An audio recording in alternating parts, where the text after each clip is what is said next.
അപ്പൂപ്പ തൊപ്പി വെക്കാൻ പോയപ്പ അത്തിമറ ചോട്ടിലെത്തി തൊപ്പി കുത്തുന്ന അച്ചു മുഖം കഴുകി അപ്പൂപ്പ തിരിച്ചു വന്ന നേരം തൊപ്പിമ്മ കൊങ്ങമ്മ അത്തിമണം പൂകി കയ്യിൽ കയ്യടിക്കും പള്ളിലിക്കും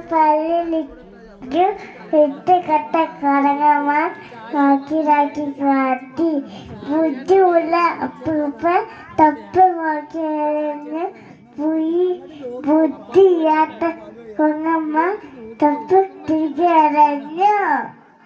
ബുദ്ധിയുള്ള അപ്പൂപ്പ തൊപ്പി നോക്കിയറിഞ്ഞു ബുദ്ധിയാത്ത കൊങ്ങമ്മ തൊപ്പി തിരികെ അറിഞ്ഞു.